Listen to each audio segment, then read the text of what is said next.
Hoje eu não vim pregar para você, eu vim te abalar. Eu vim abalar suas estruturas. Você nunca mais vai voltar a ser o mesmo depois que você abriu seu coração para o Espírito de Deus nessa manhã. Abra comigo, por favor, sua Bíblia no segundo livro de Reis. Segundo livro de Reis, capítulo de número 2.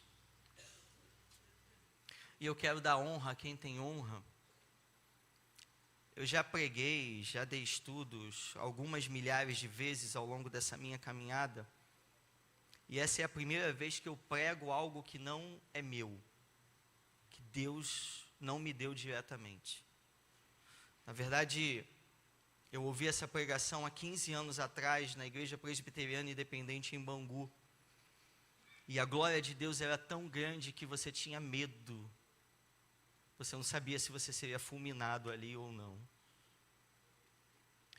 E quando o reverendo Éder Araújo Ferreira pregou essa palavra, a glória de Deus se fez presente. Ele deve estar me vendo agora pela internet. Se não estiver me vendo, vai me ver. E eu sou resultado do investimento dele e da família dele. Segundo o livro de Reis, capítulo de número 2, a partir do versículo 9. Havendo eles passado, Elias disse a Eliseu: pede-me o que queres que eu te faça, antes que seja tomado de ti. Disse Eliseu: peço-te que me toque por herança. O quê? O que está escrito? Porção dobrada do teu espírito. Vamos repetir isso? Peço-te que me toque por herança, porção dobrada do teu espírito. Tornou-lhe Elias: dura coisa pediste. Todavia, se me vives quando for tomado de ti, assim se te fará. Porém, se não me vives, não se fará. Indo eles andando e falando, eis que um carro de fogo, com cavalos de fogo, os separou um do outro, e Elias subiu ao céu no redemoinho. O que vendo Eliseu clamou: meu pai, carros de Israel e seus cavaleiros, e nunca mais o viu. E tomando as suas vestes, rasgou-as em duas partes. Então levantou o manto que Elias lhe deixara cair, e voltando-se, pôs à borda do Jordão. Tomou o manto que Elias lhe deixara cair, feriu as águas e disse: onde está o Deus de Elias? Quando feriu ele as águas, elas se dividiram para um e outro lado, e Eliseu passou. Queridos, nós estamos vivendo tempos de avivamento. Estamos vivendo tempos da busca pela presença do Senhor, da busca por aquilo que Deus tem a realizar no meio do seu povo.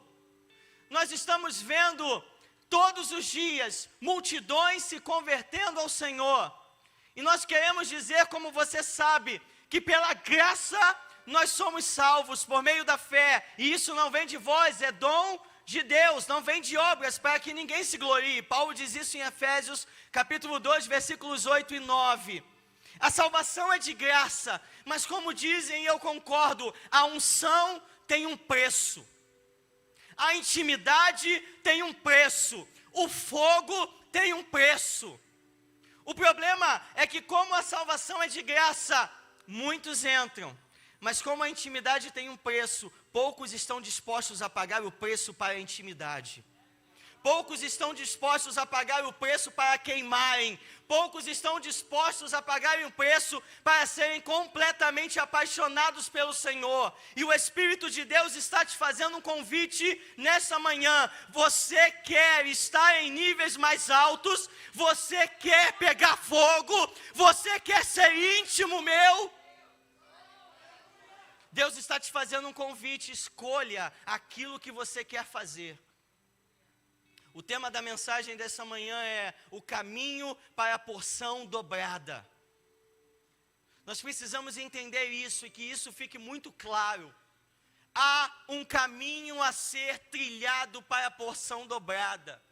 Há um caminho a ser trilhado para a intimidade. Não é de qualquer jeito que nós chegamos a sermos íntimos do Senhor. A intimidade do Senhor, diz o Salmo 24:15, é para aqueles que o temem. O salmista Davi diz: uma coisa eu pedi ao Senhor, e a buscarei, que eu possa habitar nos átrios do Senhor todos os dias da minha vida. Para estar na presença do Senhor, nós precisamos pagar um preço. Quantos aqui estão dispostos a pagar o preço para a intimidade com o Senhor? Não se precipite, porque a palavra só está começando. Não se precipite. Vão comigo, por favor, mantenha a sua Bíblia aberta. Vamos ler a partir do versículo 1 desse mesmo capítulo. Quando estava o Senhor para tomar Elias ao céu por um redemoinho, Elias partiu de Gilgal, em companhia de Eliseu. O primeiro passo para chegarmos à porção dobrada, nós precisamos estar em Gilgal. Diga isso para o seu irmão: você precisa estar em Gilgal.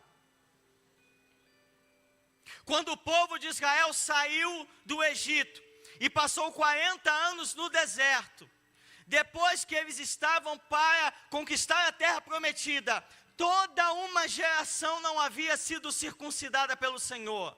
E lá em Josué capítulo 5, versículos 8 e 9, o povo está para conquistar a terra prometida, o povo está para atravessar o Jordão, e Deus diz para Josué: ninguém vai atravessar o Jordão, enquanto toda essa geração não for circuncidada. E você sabe que circuncisão é o sinal da aliança com Deus. Então nós só podemos conquistar tudo aquilo que Deus tem para nós, se nós tivermos uma aliança com Deus. Deus não abençoa e Deus não faz com que alguém trilhe o caminho da intimidade, se não houver uma real e genuína aliança com Ele. O que você precisa entender é que, como diz Tiago 4,4, que aquele que é amigo do mundo é inimigo de Deus. Deus está nos convocando a fazermos uma escolha nessa manhã: ou nós somos amigos do mundo, ou somos amigos dele, porque as duas coisas ao mesmo tempo não dá para fazer.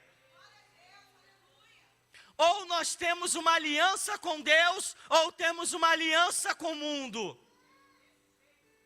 Não dá para no sábado à noite estarmos no congresso on fire e no domingo à noite estarmos na balada. Não dá.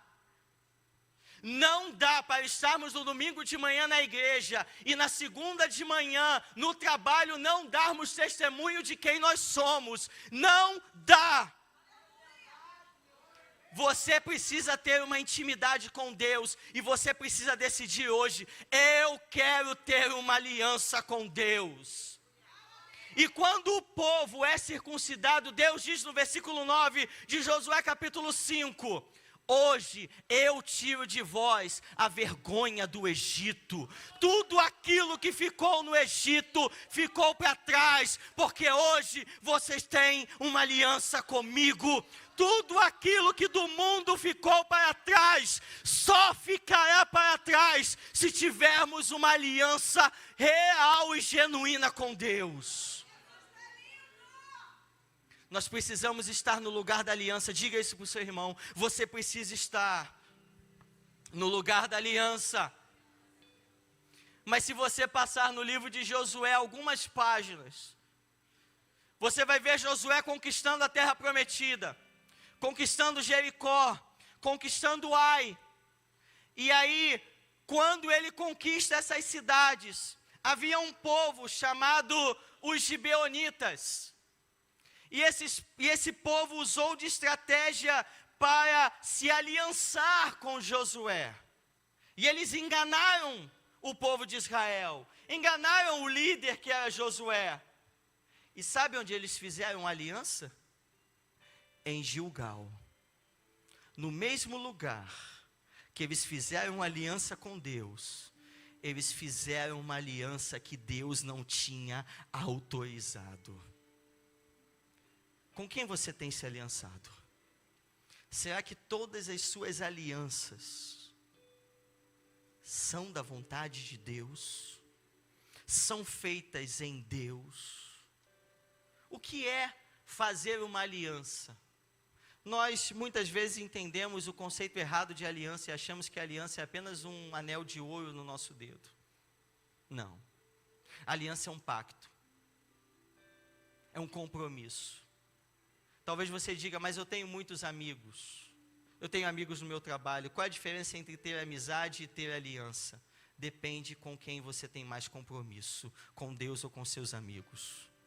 Porque se está no seu trabalho uma rodinha de piadas indecentes ou de vídeos no WhatsApp indecentes e você consente estar lá, você tem aliança com seus amigos e não tem com Deus.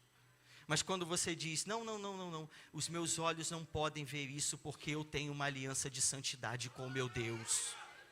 Deus está dizendo, o lugar da aliança é o lugar da aliança única e genuína com Deus. Não podemos querer ter intimidade com Deus e termos outras alianças que nos afastam de Deus. Deus está nos convocando, você quer ter uma aliança única e exclusiva com Deus?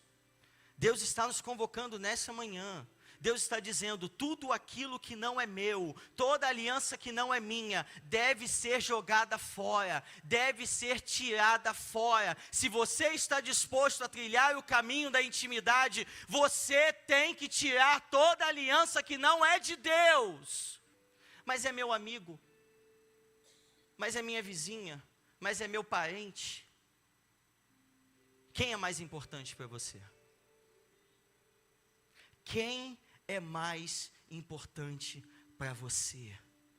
Escolha agora, Israel, a quem você vai servir, se ao nosso Deus ou aos deuses das nações. Porém eu e minha casa serviremos ao Senhor.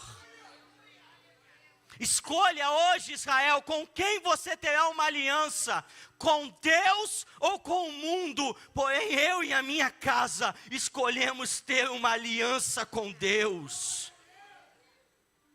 Venha comigo para o texto, por favor. Vamos continuar a leitura. Disse Elias a Eliseu, fica-te aqui, porque o Senhor me enviou a Betel. Respondeu Eliseu, tão certo como vive o Senhor, e vive a tua alma, não te deixarei. E assim desceram a Betel. Então os discípulos dos profetas que estavam em Betel, saíram ao encontro de Eliseu e lhe disseram, sabes que o Senhor hoje tomará o teu Senhor, elevando-o por sobre a tua cabeça? Respondeu ele, também eu sei, calai-vos. O segundo lugar para o caminho da porção dobrada é estar em Betel. E Betel, todos nós sabemos que significa a casa de Deus. Gilgal, o lugar da aliança. E depois do lugar da aliança, vem o lugar da presença. Nós precisamos estar no lugar da presença de Deus. Lá em Gênesis capítulo 28, a partir do versículo 16, Jacó tem um sonho. E no seu sonho, uma escada fincada na terra que toca o céu, e anjos sobem e descem, e ele acorda do seu sonho assustado. O Senhor está neste lugar, e eu não sabia. Esse lugar é terrível. Esse é o lugar que é chamado casa de Deus. É o lugar da presença de Deus. Então Deus está nos chamando nessa manhã a estarmos no lugar da presença dEle. O que é mais importante para você? O que é mais importante para você? O lugar da presença ou qualquer outro lugar? O O salmista no Salmo 84 diz: preferiria estar à porta da casa do meu Deus do que nas tendas da impiedade, porque um dia vale mais nos teus atos do que em outra parte 1000. Aí vem a pergunta: quando foi a última vez que você esteve na presença de Deus? Eu não estou dizendo num templo, numa instituição religiosa. Você e Deus. Presença. A presença manifesta. Como disse Jacó, Deus está nesse lugar. Quando foi? Nós precisamos voltar a queimar. Nós precisamos voltar a ansiar pela presença. Nós precisamos pegar fogo. E não há outro jeito de pegarmos fogo se não for pela presença. Mas quando o reino foi dividido, quando o reino de Israel foi dividido, e as 10 tribos do norte seguiram a Jeroboão, a Bíblia diz que para rivalizar contra o templo de Jerusalém, ele colocou 2 bezerros de ouro no seu reino, um em Dan, no norte, e outro em Betel, ao sul. O lugar da presença passou a ser um lugar de idolatria. Infelizmente hoje, a igreja tem se curvado a ídolos dentro da casa de Deus. Vem comigo em Apocalipse, por favor, capítulo 1. Apocalipse, capítulo 1, versículo 1.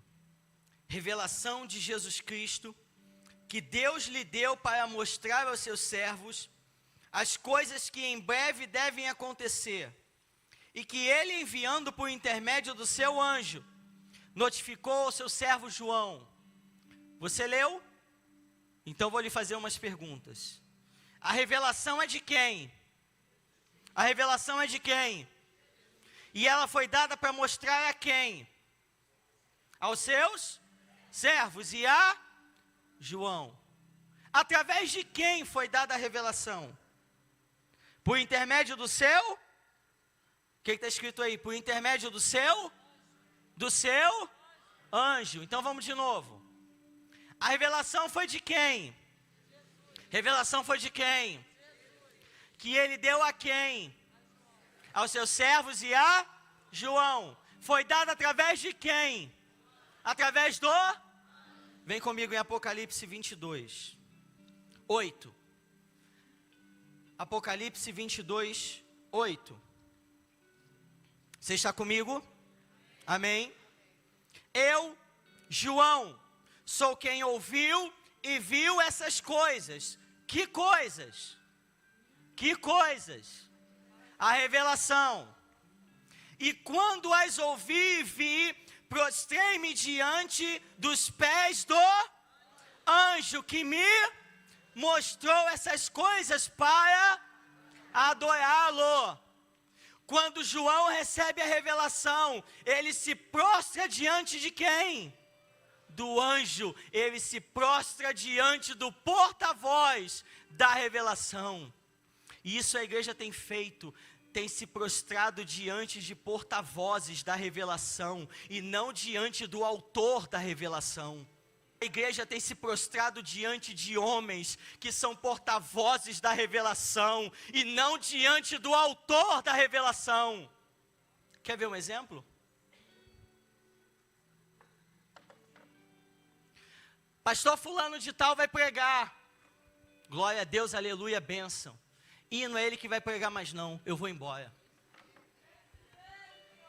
Estou me prostrando diante de homens. Estou me prostrando diante de homens. Pastor Paulo César vai pregar, homem de Deus. Glória a Deus, e é homem de Deus mesmo. O Edson vai pregar, não quero saber dele não. O problema não é você criar expectativas no pastor Paulo César, é você deixar de criar expectativas em qualquer homem de Deus que vem trazer a palavra. Porque você está se prostrando diante do porta-voz da revelação. E não do autor da revelação. Volta comigo para 2 Reis. Capítulo 2, versículo 3, eu tenho uma boa notícia para você. Naquele tempo Betel estava corrompida. Betel era um centro de adoração idólatra. Era um centro de adoração ao bezerro de ouro.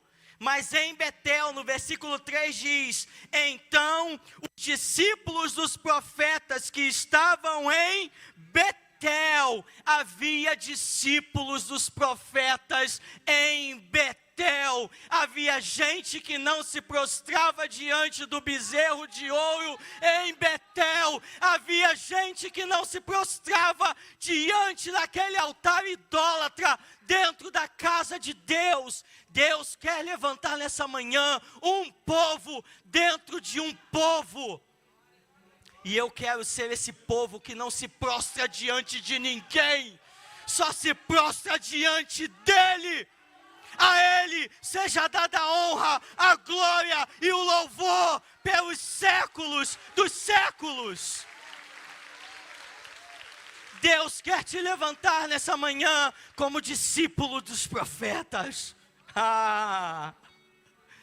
Deus quer levantar uma geração profética, uma geração que não tenha medo e nem vergonha, mas tem autoridade de dizer: assim diz o Senhor. Assim diz o Senhor. Porta-vozes da revelação de Deus, porta-vozes da palavra de Deus, mas precisamos ser cheios dEle, cheios da palavra, cheios de intimidade com Ele. Você está comigo? Você está comigo? Aleluia! Você pode glorificar o Senhor, porque Deus tem separado você no meio dessa geração. Deus tem nos chamado para pegar fogo. John Wesley dizia: faça seu sermão pegar fogo, ou taque fogo no seu sermão. John Wesley também dizia: qual o segredo do sucesso do ministério dele? Que pessoas vinham de muitas distâncias para ouvi-lo pregar, e ele dizia: não sei, acho que o povo vem me ver pegar fogo. Ah, meu querido, quando a nossa família vai se converter? Quando nós pegarmos fogo. Quando Campo Grande vai se converter? Quando nós pegarmos fogo. Ah, você diz: eu não tenho capacidade, eu não tenho condições, eu não tenho nada disso. Não, queridos, não nos falta capacidade, não nos falta estudos, não nos falta fogo. O que nos falta é unção, o que nos falta é paixão, o que nos falta é fogo. Deus quer nos chamar nessa manhã para pegarmos fogo. Vamos continuar lendo o texto. Versículo 4. Disse Elias a Eliseu: fica-te aqui, porque o Senhor me enviou a Jericó. Porém ele disse: tão certo como vive o Senhor e vive a tua alma, não te deixarei. E assim foram a Jericó. Então os discípulos dos profetas que estavam em Jericó se chegaram a Eliseu e lhe disseram: sabes que o Senhor hoje tomará o teu senhor, elevando-o por sobre a tua cabeça? Respondeu ele: também eu sei, calai-vos. Terceiro passo para o caminho da porção dobrada é... Vocês estão aí? O terceiro passo para o caminho da porção dobrada deve estar em Jericó. Jericó é o lugar da conquista, é o lugar do milagre. Primeiro nós estamos no lugar da aliança, depois no lugar da presença, e agora sim, no lugar da conquista, no lugar do milagre. O problema é que nós estamos invertendo tudo. Queremos ir primeiro para o lugar do milagre, sem passar antes pelo lugar da aliança e pelo lugar da presença. Porque se temos uma aliança com Deus, e Deus está presente conosco, a vitória é consequência. Vitória é só um caminho natural. O problema é que nós clamamos por vitória e não clamamos por presença. Esse é o problema da igreja. E você se lembra lá de Josué, capítulo de número 6? Quando o povo está para conquistar Jericó, Deus dá uma ordem para Josué. Você se lembra das muralhas de Jericó? 9 metros de altura, 6 metros de largura, uma muralha interna e outra externa. A casa de Raabe era em cima das muralhas. E aí Deus diz: faz o seguinte, durante 6 dias vocês rodem as muralhas uma vez. E no 7º dia, você faça isso 7 vezes. E depois os sacerdotes vão tocar a trombeta e vocês vão gritar. E quando vocês gritarem, a muralha vai cair. Parada doida, né? A muralha vai cair a grito. A muralha vai cair a grito. Deus nos dá umas estratégias que a gente não entende. Mas ainda bem que eu não entendo o que Deus fala ou o que Deus faz, porque se eu entendesse eu seria Deus. Ainda bem que eu não entendo Deus. E quando eles gritam, a muralha cai. E os arqueólogos dizem que essa muralha de Jericó que caiu é como se fosse uma mão que tivesse colocado por cima e ele feito assim. Realmente foi a mão de Deus que empurrou aquela muralha para baixo. Quando o povo obedeceu. Para a vitória, nós precisamos ter obediência e dependência. Mas quando o último rei do reino do sul, Zedequias, fez o que era mal aos olhos do Senhor, e o Senhor invadiu Jerusalém, ele foi pego nesse mesmo lugar, em Jericó. E lá em Jericó, acabou o reino do sul. O reino do sul acabou. No mesmo lugar da obediência, foi o mesmo lugar que culminou com a desobediência. Então cuidado, porque muitas vezes nós começamos obedecendo e terminamos desobedecendo. Vem comigo para o texto, para a gente terminar. Disse-lhe, pois, Elias, versículo 6, fica-te aqui, porque o Senhor me enviou ao Jordão. Mas ele disse, tão certo como vive o Senhor e vive a tua alma, não te deixarei. E assim ambos foram juntos. Foram 50 homens dos discípulos dos profetas, e pararam a certa, o que está escrito aí? A certa distância deles. E eles ambos pararam junto ao Jordão. Então Elias tomou o seu manto, enrolou e feriu as águas, as quais se dividiram para os 2 lados, e passaram ambos em seco. Jordão significa aquele que desce. E o último lugar que antecede a intimidade, a porção dobrada, é o lugar da humilhação. Primeiro nós estivemos no lugar da aliança, depois no lugar da presença, depois no lugar da conquista, da vitória, da obediência, e agora Deus nos convida a estarmos no lugar da humilhação. Você se lembra de 2 Reis capítulo 5 do general sírio Naamã? Você se lembra que aquele homem leproso foi até o profeta Eliseu, e Eliseu não se dá nem o trabalho de falar com ele, manda Geazi, seu moço, dizer, mergulhe 7 vezes no rio Jordão e você vai ficar purificado. E aquele homem diz, não são porventura Abana e Farpá, rios em Damasco melhores do que todas as águas de Israel? Eu pensei que o profeta ia parar diante de mim, colocar a mão em cima da lepra e eu seria curado. Naamã não quis mergulhar no rio Jordão, mas você se lembra onde Jesus foi batizado? Você se lembra onde Jesus foi batizado? Então me diga, onde Jesus foi batizado? No rio Jordão. No mesmo lugar que Naamã não quis mergulhar, Jesus entrou. Mas você precisa entender que antes da exaltação tem que vir a humilhação. Lá em Filipenses capítulo 2, a partir do versículo 5, de sorte que haja em vós o mesmo sentimento que houve também em Cristo Jesus, o qual, sendo em forma de Deus, não teve por usurpação ser igual a Deus, antes aniquilou-se a si mesmo, assumindo a forma humana, e achado na forma de homem, foi obediente até a morte, e morte de cruz.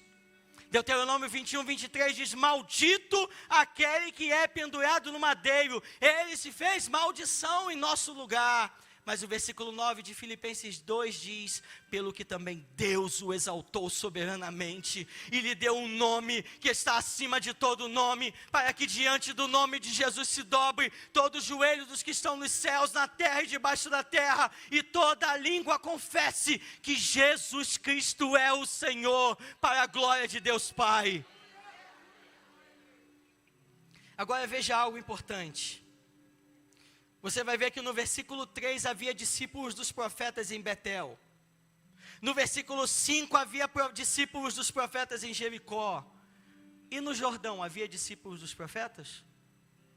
No Jordão havia? Não havia discípulos dos profetas no Jordão. Se você quer chegar, preste atenção nisso.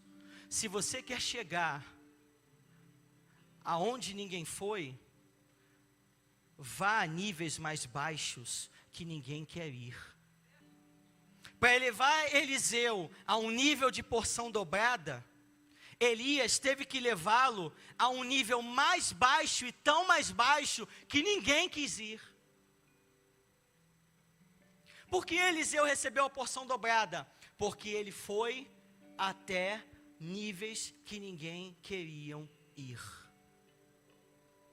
O nosso problema é que a gente quer estar no lugar da presença.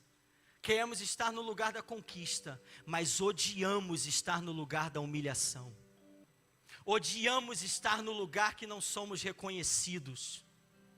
Odiamos estar no lugar em que ninguém olha para nós. Ninguém me reconhece.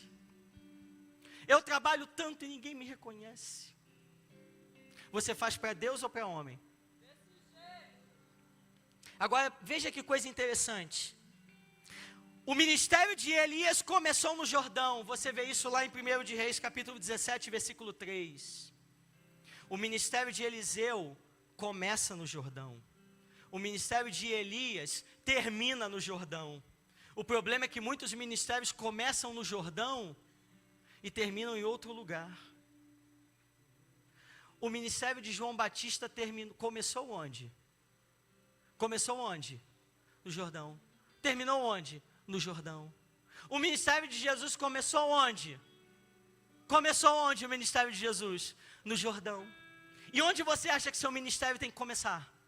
No Jordão. Eliseu tinha o dobro da unção profética de Elias. Jesus era muito maior do que João Batista. Se queremos níveis proféticos maiores, se queremos níveis de intimidades maiores, nós temos que estar no Jordão.